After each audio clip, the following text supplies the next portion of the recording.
Welcome, everyone, and thank you for joining us for our webinar on everything you always wanted to know about the Grunin Prize. I'd like to start by introducing myself. I'm Svea Schoenberg. I'm the Executive Director of the Grunin Center on Law and Social Entrepreneurship. And I'd like to introduce our two panelists. First, we have Steve Valdes-Robles. He is the General Counsel at WaterEquity. In addition, he's also an adjunct professor at Rutgers Law School, where he lectures on impact investing. And previously, he served as senior attorney at the Nature Conservancy, where he focused on impact investments. And prior to that, his legal experience also includes serving as counsel for US AID and working as an associate at Cleary Gottlieb. Deborah Burand is the director of the International Transactions Clinic, and she's also the faculty director of the Grunin Center here at NYU Law School. She's a recognized thought leader, writing and lecturing on topics such as impact investing, social finance innovations, and microfinance. Before joining NYU, Deborah co-founded and directed the International Transactions Clinic at Michigan Law School. And prior to that, her career spans the microfinance sector, government roles, and practice at a global law firm. So thank you both for being here, and I'm going to hand it off to Deborah. Thank you very much. I think we're going to have a PowerPoint that we'll be sharing. So let's go to the PowerPoint, please. Next slide.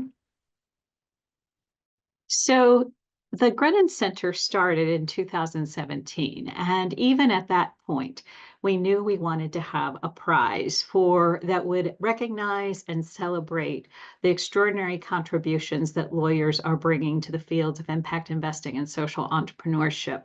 In 2018, we actually launched with our very first prize, and our goal here was to start to celebrate and recognize these contributions, but also to make sure that these contributions were shared and that the growing legal community of practice that works in these fields could actually learn from each other. And that's exactly what has happened in the 7 years that we've been holding this prize. It's been a wonderful way for us to see the really extraordinary knowledge capital that lawyers are bringing to these fields and learning from it so that we all can do a better job at our roles as lawyers. Let's go to the next slide. So we're going to talk for the next few minutes about why it might be in your interest to apply for this prize. If we go to the next slide, I know we have Emmeline Liu sitting here as a participant in today's conference. So Emmeline, we're going to show a bit of a video that you recently, where you spoke about why you applied for the prize. So let's go ahead and listen to Emmeline's video. So it should be a deal that you're really excited about. I love this prize because I think that so much of this work goes unseen, right? Everyone is looking at kind of the big shiny like product, right? But I think this is a wonderful prize to highlight all of the hours and work and time and heartache that went into building that product. So I love this to like kind of, lift up kind of the people really doing the work in the trenches. So Steve, one of the other things that Emmeline has shared with us when we talked about the prize was the value of being able to show others the kind of work that has been done on projects that she's been involved in. I wonder if you've applied several times for this prize. Once you were a finalist and once you were a winner. And I'd love to hear your thoughts about why it was that you applied for this prize. Yeah, so I think one of the things that I have found really special about the Grunin conferences is the ability to learn and see what other people are doing, because there's just so much opportunity to build on that knowledge to accomplish impact, right? Which is what we're all here for. And I think a real driver for us at NatureVest, when I was at the Nature Conservancy, is we wanted to have impact and we wanted to get the word out as to the impact that we were doing. And so a real motivation in applying for these prizes was really that, getting the word out, letting people know, hey, this is something that you can do too, and would love for more people to do things like this because of all the good it can accomplish.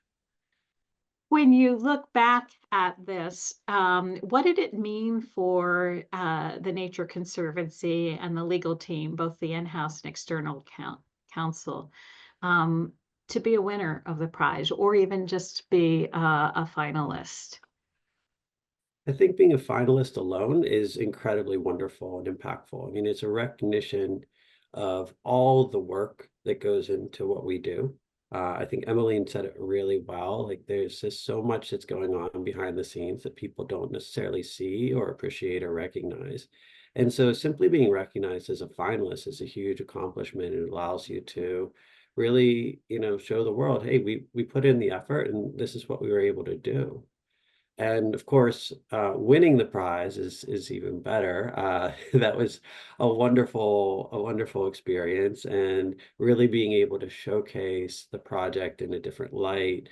And with our prize in particular, at least two other organizations since we won the prize have done similar debt for nature swaps. One was just announced last week, and so like to really see that idea has taken off and grown and people are able to use it. I mean, that's the whole point of trying to get the word out there. And the prize is one great way of doing that. Yes, duplication is a wonderful testament to doing something well the first time. I think what I'd like to do now is shift to some of the reasons why people apply, to actually how to apply. And if we could go to the next screen, we are looking for legal practitioners, legal educators, policymakers, in-house counsel, or other forms of legal teams to put themselves forward. It's okay to self-nominate. Let me just say that because sometimes you know best what's going on. So don't be humble in this regard. But we are looking, this is to celebrate lawyers and the role that lawyers play in the fields of impact investing and social entrepreneurship. And what are we looking for? We're looking for innovation, creativity, impact. And so often these are innovative enterprise or investment solutions that are either using existing law, creating new law, legal education, developing new legal structures. So something that is being done that is bringing impact into the world. And we do, as I said, we'll recognize a variety of inputs. So it could be a new use to an old way of doing things, or it could be something totally new. But the goal here is where the lawyers are really more than scribes, and they're actually helping to advance a project that is going to have significant impact in the world. So let's go to the next slide. So we have thought about ways to make the application process easier for everyone now that we've come to our 7-year point in this prize. And so the first question is, when is it most appropriate to apply? So we've made a slight change here, which is now we're looking for projects that have been completed within the past 2 years. So in this case, it would be a project that was completed between January 1st, 2023 and December 31st, 2024. That gives us a little bit more time for those who are familiar with the project, that are going to be describing the project in the application process, to really show us the impact that the project is having. We have found that in the past, some of the projects that we saw were really terrific, but they had just closed within the December of our year, where we were about to a look at projects, and people really hadn't had an opportunity to be able to show and demonstrate the types of impacts that they've had. So we're now giving you a 2-year window for that. We're making one other change as well, which is that we're going to have a 2-phased application process this year. And that should allow people to have a lighter load as they put together their first application for the prize. And then there will be a selection period, and we will invite those who have come in for the first period. So that is anyone who puts in their application by January 31st, 2025. We will come back to you in February, and we will invite select applicants to submit additional details. So in that regard, we're trying to make it a little bit of a lighter load for everyone who wants to participate. If we could go to the next slide.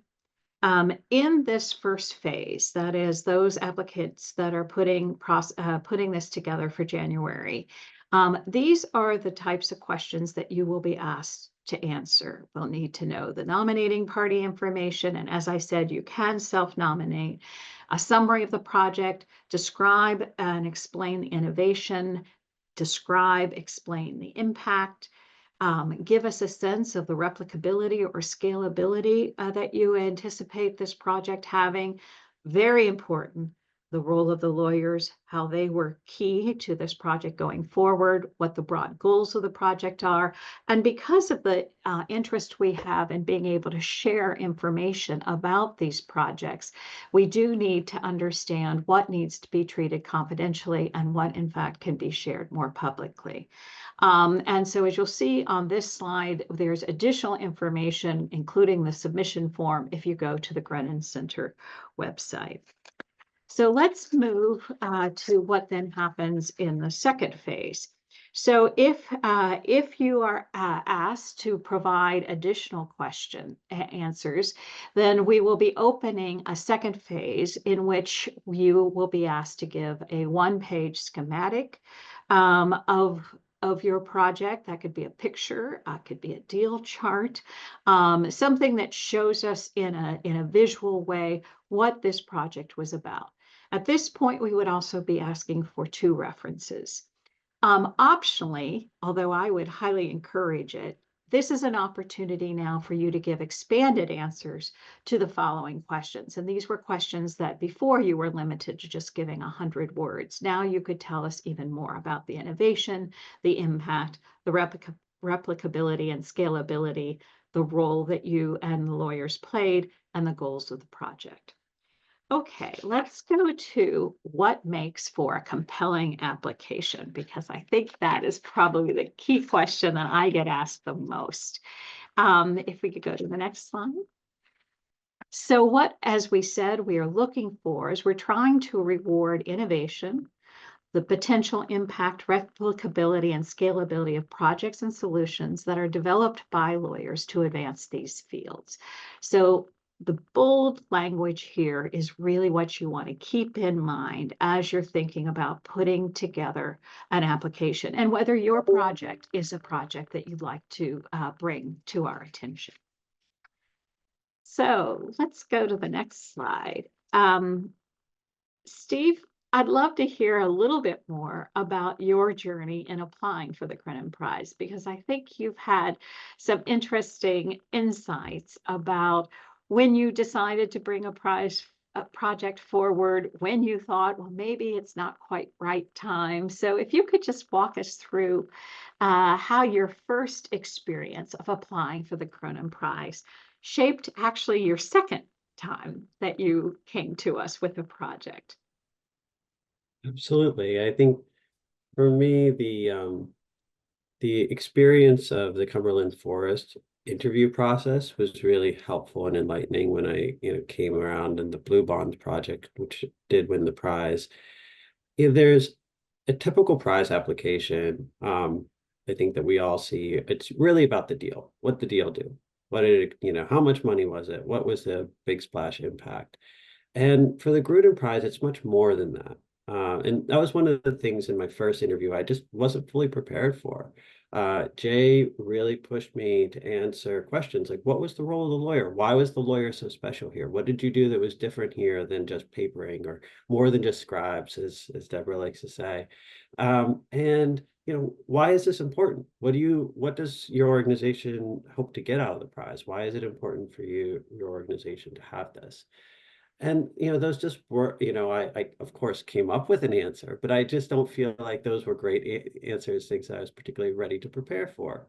And so when, the Blue Bonds project came around, I had that experience and I was really ready to answer it and to spend some time really thinking about, the experience, why we were nominating now, what was special about the lawyer's role, and be prepared for those types of questions.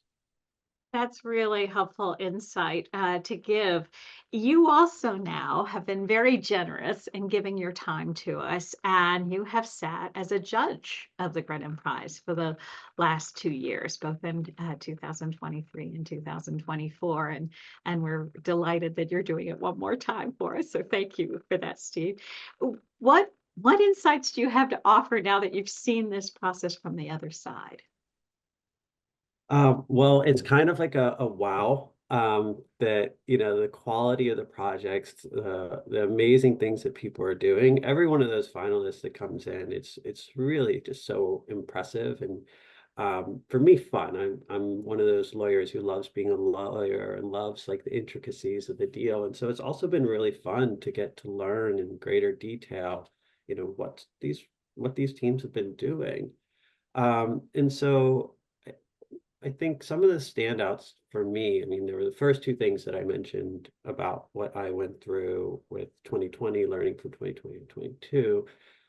As a judge, I think, the ability to tell a compelling story and to show impact is something that I have really been looking for. All these projects are great, but how can you convey how great it is, or what impact is it going to have? And I think some of the changes you made to the application this year are really important, like giving a 2-year look back, because sometimes you just closed a deal and nothing's happened yet. But if you wait a year, you can show like great things that have happened. That great things could be replicability, right? It could be that the impact has been achieved. And with the Nature Bonds project, for example, there had been a pilot project several years before, relatively small, no use of commercial debt, and it was just a proof of concept project. I wasn't at the Nature Conservancy at that time, but that's not a project that would have been ripe for the prize because it didn't show that it could work. It was more like an internal testing the waters. Can we do this? But it wasn't like, hey, world, look at what this new way, this new innovation can do.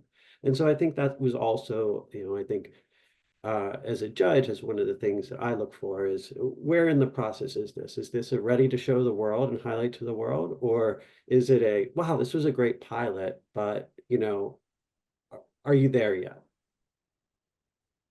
That's an interesting point, and it also goes to what we are trying to achieve, which is that concept of having people share with this growing community of legal practitioners what others' contributions are. And if you don't have the learnings yet, it's hard to do the sharing.